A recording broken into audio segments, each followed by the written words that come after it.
हमारा ब्रेन एक set pattern पर काम करता है। हम हर रोज सुबह उठते हैं, फ्रेश होते हैं, ब्रश करते हैं और अपने काम में लग जाते हैं। हम हर रोज वही काम करते हैं और फिर वापस सेम रास्ते से घर आ जाते हैं। फिर हम डेली वही इंस्टाग्राम चलाते हैं, यूट्यूब पर बकवास से न्यूज देखते हैं। इस तरह से ना तो हम डेली कुछ अलग कर रहे हैं और ना ही कोई अलग इन्फॉर्मेशन कंज्यूम कर रहे हैं। ऐसे में अगर आपका ब्रेन कमजोर हो गया है तो इसमें हैरानी की क्या बात है। दिमाग और हमारी बॉडी एंटी फ्रेजाइल ऑब्जेक्ट्स हैं। जहां फ्रेजाइल ऑब्जेक्ट्स पर प्रेशर पड़ने से वो टूट जाते हैं, वहीं एंटी फ्रेजाइल ऑब्जेक्ट्स प्रेशर झेलकर और भी स्ट्रांग बन जाते हैं। अगर आप हर रोज एक डंडा अपनी टीवी को मारोगे तो आपका टीवी टूट जाएगा क्योंकि वो फ्रेजाइल है। लेकिन अगर आप हर रोज एक डंडा खुद को मारोगे तो 1 साल के बाद आप पर वो डंडा असर ही नहीं करेगा। इसलिए इस वीडियो में मैं आपको कुछ ऐसे छोटे छोटे एक्सरसाइजेस बताने जा रहा हूं जिसकी हेल्प से आप अपने ब्रेन को स्ट्रांग बना सकते हो। Number 1, brush your teeth with the opposite hand. हम में से ऑलमोस्ट हर कोई सुबह उठकर सबसे पहले ब्रश करता है। इसी से आपके हर दिन के पैटर्न की शुरुआत होती है। अगर आप यही पैटर्न तोड़ दो तो आपका ब्रेन ज्यादा अलर्ट हो जाएगा। वो समझ जाएगा कि आज के दिन में कुछ भी हो सकता है, इसलिए उसे और ज्यादा अलर्ट और फोकस्ड रहना है। इसके लिए अगर आप राइट हैंड से ब्रश करते हो तो लेफ्ट से ब्रश करना शुरू करो, और अगर आप लेफ्ट से करते हो तो आप राइट से करना शुरू करो। जब कुछ दिन के बाद आपको अपोजिट हैंड से ब्रश करने की आदत लग जाए तो आप फिर से स्विच करके ओरिजिनल हैंड से ब्रश करने लगो। एंड इसका एक फायदा ये भी है कि जब हम अपना राइट हैंड यूज करते हैं तो हमारा लेफ्ट साइड का ब्रेन पावरफुल होता है, और जब हम लेफ्ट हैंड यूज करते हैं तो राइट साइड वाला ब्रेन पावरफुल होता है। Number 2, switch your senses. आपको ये बात तो पता ही होगी कि ब्लाइंड लोगों का सेंस ऑफ टच बहुत स्ट्रांग होता है। अगर आपने ऋतिक रोशन की काबिल मूवी देखी तो आपको पता होगा कि वो बंदा अंधा होकर भी कितना इंटेलिजेंट था।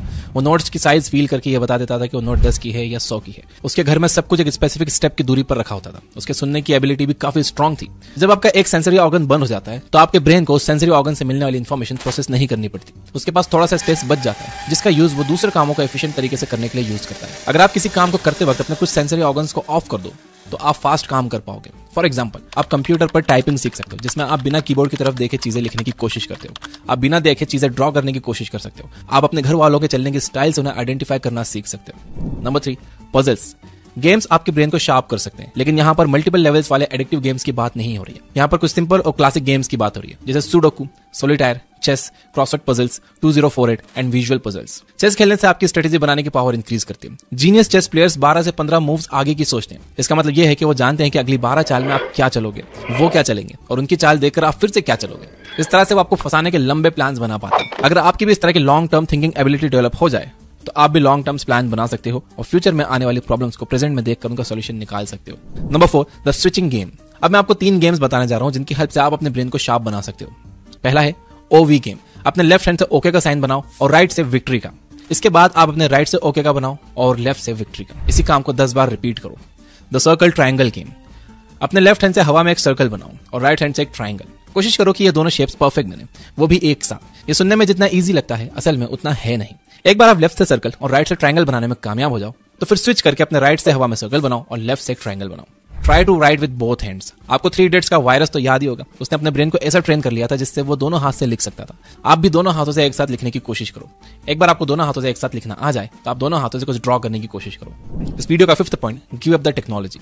आपने कुछ वेटर्स को देखा होगा जो कस्टमर्स के ऑर्डर लेने के लिए नोट्स का यूज नहीं करते। उन्हें सारे 8 कस्टमर्स के ऑर्डर्स याद होते हैं और वो सही टेबल पर सही ऑर्डर पहुंचाते हैं।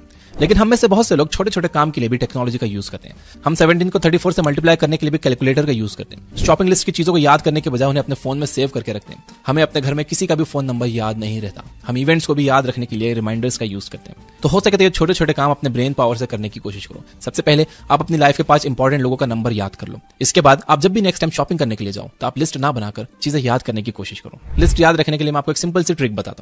हर लिस्ट के आइटम्स को कुछ कैटेगरीज में बांट दो। फॉर एग्जांपल, क्लीनिंग प्रोडक्ट्स में डिटर्जेंट, कपड़े और बर्तन धोने का साबुन, शैम्पू, नहाने का साबुन, हैंड वॉश और स्क्रबर जैसी चीजें आ जाएंगी। खाने के सामान में शुगर, सॉल्ट, ड्राई फ्रूट्स और मसाले आ जाएंगे। इस तरह से आपकी जो भी लिस्ट है उनके आइटम्स को कैटेगरी में रखकर इंडिविजुअल आइटम्स को याद रखने के बजाय उन कैटेगरीज के आइटम्स को याद कर लो। सिमिलरली, अगर आपको नंबर्स याद करने हैं तो उन्हें भी छोटे छोटे ग्रुप्स में याद रखो। 9876543210 की तरह याद न करके आप 9876543210 की तरह याद कीजिए। यह टेक्निक आप किसी भी लंबी चीज को याद करने के लिए इस्तेमाल कर सकते हो। उन्हें छोटे छोटे ग्रुप्स में बांट दो और फिर उन ग्रुप्स को याद कर लो। Number 6, do something different. जैसे कि मैंने वीडियो के शुरू में कहा, हम एक सेट पैटर्न पर ऑपरेट कर रहे हैं। हम हर रोज वही सेम काम करते हैं। अगर आप दिन की शुरुआत अपोजिट हाथ से ब्रश करने से करोगे तो आपका ब्रेन पूरे दिन के लिए अलर्ट रहेगा। लेकिन आपको यहां पर रुकने की जरूरत नहीं है। आप दूसरी जगहों पर भी कुछ डिफरेंट ट्राई कर सकते हो। फॉर एग्जांपल, आप काम पर जाने के लिए एक डिफरेंट रास्ता चुन सकते हो। आप नेक्स्ट टाइम अपने फेवरेट रेस्टोरेंट न जाने के बजाय कोई नया रेस्टोरेंट ट्राई कर सकते हो। आप कपड़े खरीदते वक्त दुकान वाले से कुछ डिस्काउंट मांग सकते हो। इस तरह से अपने डेली के कामों में छोटे छोटे चेंजेस करके आप अपने सारे दिन के पैटर्न को चेंज कर सकते हो। ऐसा करने से आपके ब्रेन को यह पता लग जाएगा कि अब चीजें एक सेट रूल्स के अकॉर्डिंग नहीं हो रही हैं और उसे सरप्राइजेस के लिए तैयार रहना चाहिए। इस तरह से इस सारे काम करने से आप और अलर्ट और फोकस्ड रहोगे। तो अगर आपको वीडियोस को लाइक करने की आदत नहीं है तो इस वीडियो को लाइक करके एक अपोजिट काम कर दो। अगर आप मेरे वीडियोस को लाइक तो करते हो लेकिन कमेंट नहीं करते हो तो आप कमेंट भी करिए कि ये वीडियो आपके लिए हेल्पफुल था या नहीं। अगर आपको नहीं समझ में आ रहा है कि